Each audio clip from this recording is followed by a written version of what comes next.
Salut les amis, c'est Freddy, bienvenue sur cette nouvelle vidéo. Je suis heureux de vous retrouver encore ici. Nous sommes là pour voir pourquoi le Bitcoin a baissé. C'est une question qui se pose beaucoup d'investisseurs, beaucoup de personnes. Les investisseurs sur les crypto-monnaies se posent cette question: pourquoi le Bitcoin a-t-il baissé? Donc c'est quelque chose qui est pertinente. C'est ce que nous allons voir dans cette vidéo. Avant de pouvoir commencer, je vous demande de vous abonner et activer votre cloche de notification pour ne pas rater de prochaines vidéos. Je vous demande encore de rester jusqu'à la fin de cette vidéo. Nous allons découvrir ensemble les causes qui ont fait que le Bitcoin puisse baisser. Donc nous allons passer directement sur mon écran pour voir ça. Donc c'est trop simple. Nous sommes là. Nous allons voir d'abord pourquoi le Bitcoin a chuté. Donc c'est la question, c'est la première question que nous allons essayer de voir et de répondre et de donner les causes principales. Abonnez-vous et activez votre cloche de notification. J'insiste beaucoup plus sur ça puisque la majorité des gens qui regardent mes vidéos ne sont pas encore abonnés. La majorité des personnes qui regardent mes vidéos ne sont pas abonnés. Donc c'est pas du tout bon. Vous devez m'encourager.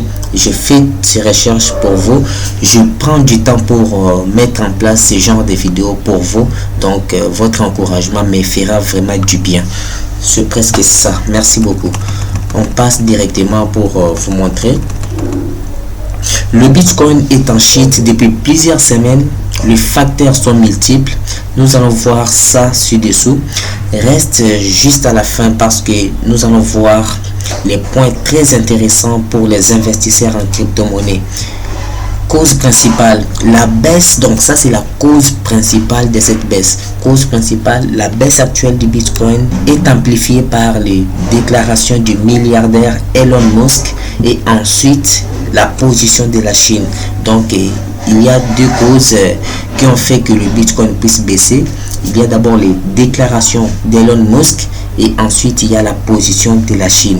On va voir qu'est-ce que Elon Musk a dit, qu'est-ce que la Chine a fait pour que le Bitcoin puisse baisser de telle façon. C'est ce que nous allons voir. Premièrement, on voit que Elon Musk, c'est le patron de Tesla. Tesla, vous savez bien, c'est une grande entreprise qui est basée sur les fabrications des automobiles, donc les automobiles de bonne marque.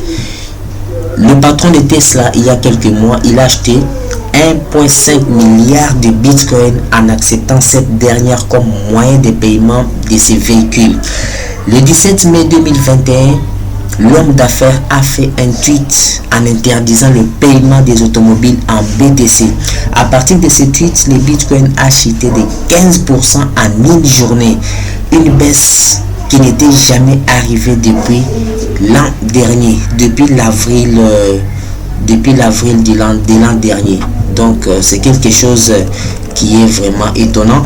Et puis deuxièmement, on voit la position de la Chine. Pour la Chine, on nous montre que après c'est au tour de la Chine de vaciller les bitcoins. Le 19 mai 2021, l'agence de presse Reuters a reporté que le pays avait décidé de resserrer encore un peu plus loin son interdiction à toutes les entreprises de paiement et les banques de fournir des services liés aux transactions en crypto-monnaie. La Chine était déjà sévère envers les monnaies virtuelles, mais cette fois-ci, ce sont 3 fédérations bancaires chinoises de référence qui ont clairement exhorté les autres à ne pas accepter ou utiliser des crypto-monnaies. Donc, à ne pas accepter ou utiliser des crypto-monnaies comme moyen de paiement. Pire, elle affirme que les monnaies virtuelles ne sont soutenues par aucune valeur réelle. Ça, c'est la position de la Chine. Chute du Bitcoin. Quelles conséquences? À partir d'ici, on nous pose la question pour nous les investisseurs, en crypto-monnaie, pour nous les investisseurs en ligne.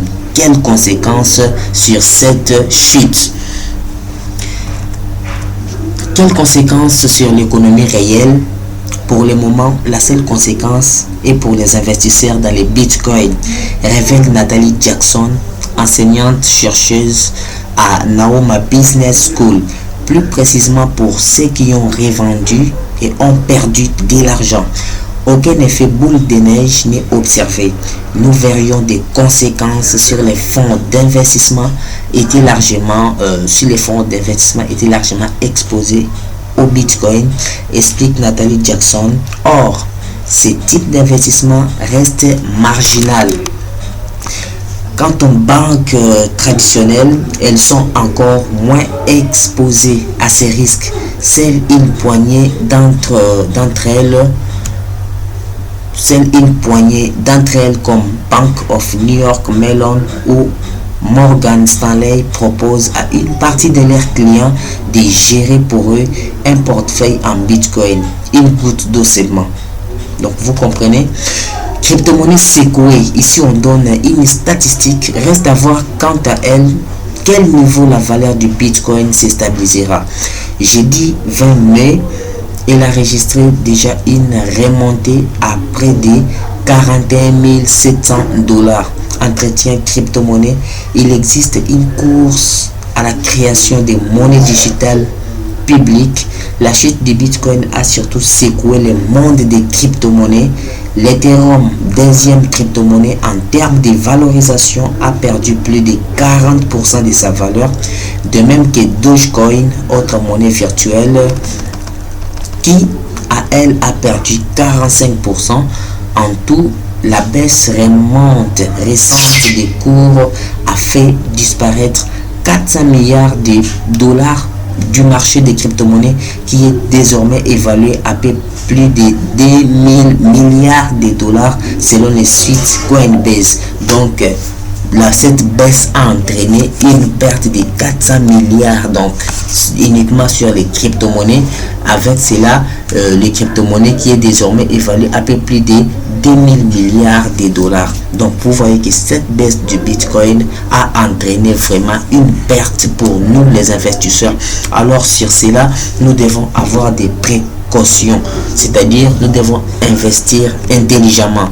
Ok, lorsqu'il y a une baisse pareille, ne paniquez pas pour vendre, puisque même s'il y a une baisse pareille comme ceci est observé, vous devez être patient. Avec le temps, le Bitcoin va rebondir et va reprendre, peut aussi reprendre. C'est pas certain, mais il y a la probabilité, parce que lorsqu'il y a une baisse comme ça, c'est le meilleur moyen pour les investisseurs d'en acheter.